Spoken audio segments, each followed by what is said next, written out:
એટલે પછી તમે એમ કહો આ ઉતારી લે,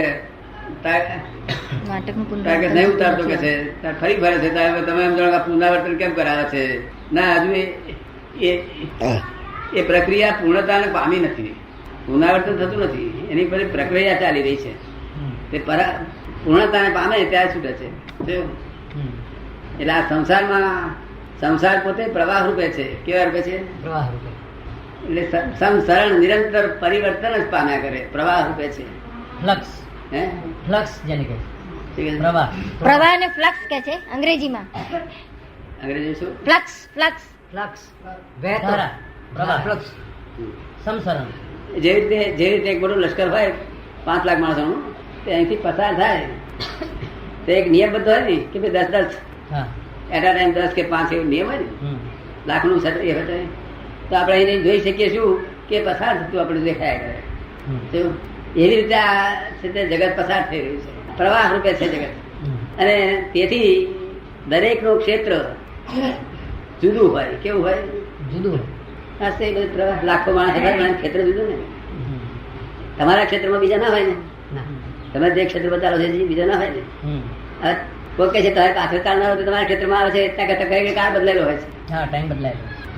આપણે સમજ ને પ્રવાહ રૂપે તમે 11મા મહિલમાં આવ્યા હોય, લશ્કર તો ચાલે, પ્રવાહ 11મા મહિલા આવે ને આવે તે વખતે જે સંસ્કાર તમારે પડે, કારણ કે તે તમને 13મા મહિલમાં આવો ત્યાં જુદી જ જાતનું હોય બગીચા. 11મા મહિલમાં જ્ઞાન એવું દ્રઢ થઈ ગયું છે અને શ્રદ્ધા એવી દ્રઢ થઈ ગઈ છે કે લાભ લેવાય નહીં. 12મા મહિલમાં આવ્યો ત્યાં આજુબાજુ બધા જ સર્કલ વાળા લોન્ચ દેતા હોય, એનાથી લેવી તો નહીં લેવાતી, કારણ કે શ્રદ્ધા બેઠી ગઈ હતી 11મા મહિલમાં. એટલે આ પ્રવર્તન આવ્યું છે એનું, શ્રદ્ધા તે અવતારમાં હતું, પ્રવર્તન આવ્યું. હવે પ્રવર્તન તે લેવી હોય તો ના લેવાય. જો તે પહેલો ઘણા કાળ સુધી એને લેવી જ નથી, અમે બોલતો હતો કે ના ભાઈ આપણે જોઈતી નથી અને એ વાત જ ખોટી છે. પણ પછી એની વાઈફે 10-15 વર્ષ સુધી ટકોર કર્યો, તમારા ભાઈબંધો બધા મોટા મોટા બંગલા બાંધ્યા, તમે જ આવા રહ્યા, એટલે એનું ભાઈ શ્રદ્ધા લગી ગઈ. શું થયું? કે આ ખોટું છે, સારું લેવું જ જોઈએ. શું હવે એની શ્રદ્ધા લગી, શ્રદ્ધા ફરી, પણ પ્રવર્તન ભરતું નથી. પ્રવર્તન પેલું છે લેવાય નહીં, લેવું છે. ઘેરથી નક્કી કરી ગયો ભાઈ કે આજ દઈશ તો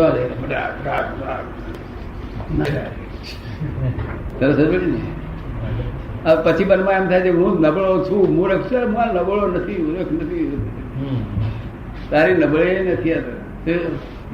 આ તારી શ્રદ્ધા રાષ્ટ્રીય તેનું શ્રદ્ધા ફળ આવ્યું છે. શું છે? અને આ શ્રદ્ધા તારી બદલાઈ છે અત્યારે. ને તમને સમજાય છે આ વાત? શું કહેવા માંગુ છે? 11મા મહિલમાં આવી શ્રદ્ધા બેઠી હોય, 12મા મહિલમાં નવી જતું ઉત્પન્ન થયું હોય, તેનું આ મનનું ઘર્ષણ છે, મનનું સંઘર્ષણ આ એનું છે બધું. અને મનનું સંઘર્ષણ એ સંસારમાં દુઃખ છે. એ અમે તો જાણી જઈએ કે આ 11મા મહિલનો હકીકત આવી છે.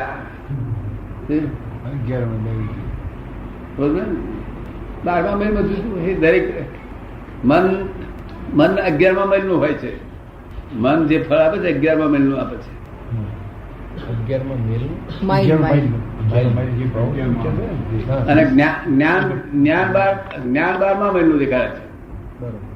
જે જ્ઞાન છે તે 12મા મહિલનું દેખાડે છે. બરોબર. કે ભાઈ આવું છે ને કોન્ફ્લિક્ટ કેવી રીતે થાય છે? એ આ ઘર્ષણ ઉભું થાય છે.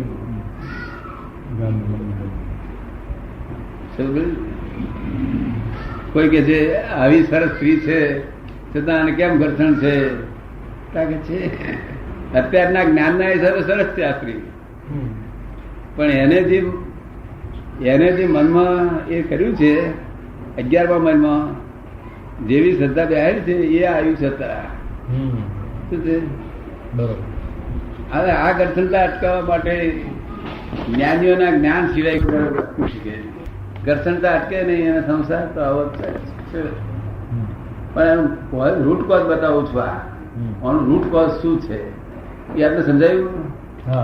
કારણ કે આ પ્રવાહ રૂપે છે, તમે કરતા નથી, પ્રવાહ જ કર્યા કરે છે. શું કરે છે? પ્રવાહ.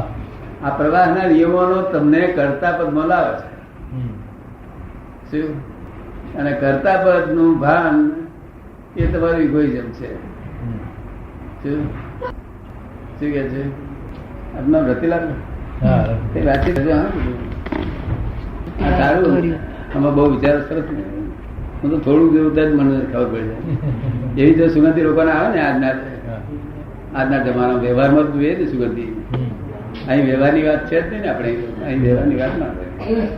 અહીં તો વ્યવહાર અને નિશ્ચય બે હોય, પણ આ વ્યવહાર સંસાર વ્યવહારનું કારણ નથી. આ તો સંસાર વ્યવહારમાં તમારે કહ્યું ને એ બધું એની જરૂર છે.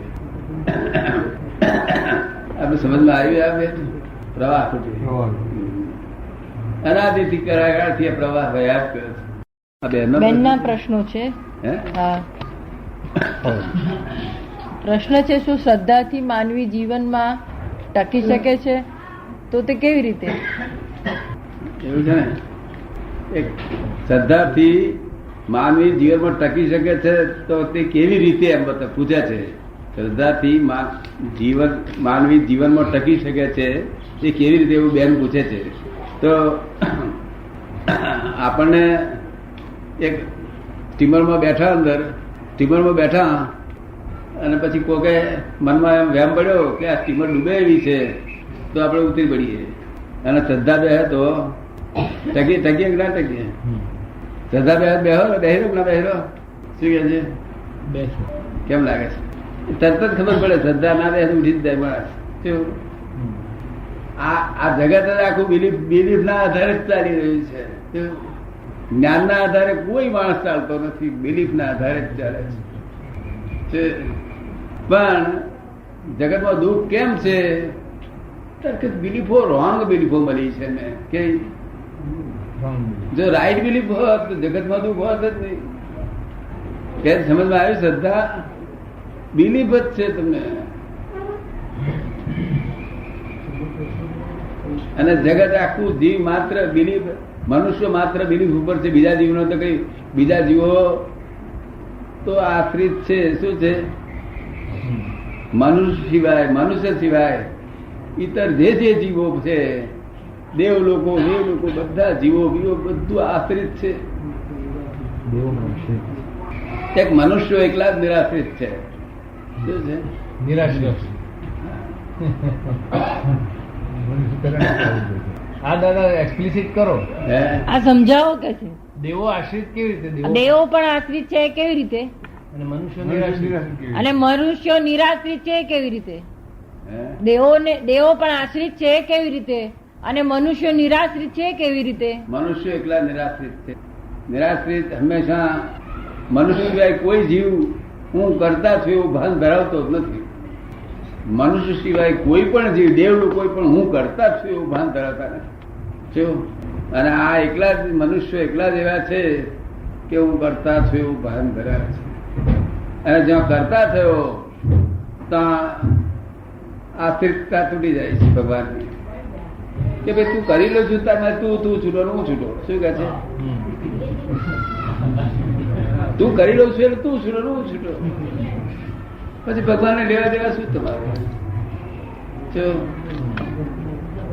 એટલે પછી પાછા કંટાળો છો પછી પાછું. એટલે પછી મહાવીર ભગવાનની મૂર્તિ કૃષ્ણ માથા ફોડો છે તો ભગવાન કઈ આશ્રિત પણ કોઈ બાબો આશ્રિત નાથ તરીકે સ્વીકારે. કરતા પણ રોંગ બિલીફ છૂટશે તો તમે આશ્રિત શું સર્વસ્વ છો. શું કહ્યું? મનુષ્યની તો રોંગ બિલીફ છૂટે તો સર્વસ્વ છે. શું કહ્યું? આશ્રિત નહીં, સર્વસ્વ. રોંગ બિલીફ છૂટે નહીં. દાદા છોડાવે ને? દાદા છોડાવે ને? દાદા છોડાવે ને? ગેરંટી છે. છૂટવું હોય તેને છોડાવે, કે ના છૂટવું. કારણ કે ભગવાનને ક્યારે કાયદો છે. ભગવાનનો શું કાયદો છે કે કોઈ પણ કોઈને છૂટવું હોય તેને ભગવાન ક્યારેય પણ બોધતા નથી. અને જેને બંધાવું છે એને ક્યારેય જ છોડતા જગતમાં લોકની લાગણી પૂછવા જાય કે છૂટું છે બંધાવું છે તો બધા કે છૂટવું છે. કે છૂટવું છે ને બંધાવવું છે સી રીતે સમજાય કે કયા કારણો બંધાવાના કારણો સેવ છે કે છૂટવાનો કારણો સેવ છે? શું કહ્યું? કારણો કયા સેવન કરે છે? શું બંધાવાનું કારણ સેવન કરે છે? છૂટવાનું કારણ બંને જુદા હોય કે ના હોય? શું કે સાહેબ? જુદા હોય. જુદા હોય ને કારણ. એટલે છૂટવાનો કારણો છે ત્યાં ભગવાન એને હેલ્પ જ કર્યા કરે છે, અને બંધાવાનું કારણ કરે છે રાખે છે તેને ભગવાન હેલ્પ કર્યા કરે છે. એને હેલ્પ જ કરવાનું. હેલ્પ કરે એમાં પક્ષપાત ખરો ભગવાનનો? હેલ્પ કરે એમાં ભગવાનનો પક્ષપાત ખરો? નિષ્પક્ષપાત. બિલકુલ નહીં. હેલ્પ કરવા જેટલો ખરો, મદદ કરવા જેટલો ખરો? પક્ષપાત ખરો? મદદ એ પોતે કરતા નથી, આ કુદરતી રચના એને હેલ્પ જ કર્યા કરે છે. શું કરે છે? એટલે સાયન્ટિફિક સર્કમસ્ટન્શિયલ હા, સાયન્ટિફિક એવિડન્સ એને હેલ્પ જ કર્યા કરે, કારણ કે સ્વતંત્ર છે, જીવ માત્ર સ્વતંત્ર છે. સ્વતંત્ર છે એટલે કુદરત હેલ્પ જ હોય. એ કે મારે ચોરી કરી છે તો હેલ્પ કરે છે. તો ચંદ્ર બંદ્ર બધા હાજર, એ અંધારું નાખે ને ત્યાર બાજુ. અને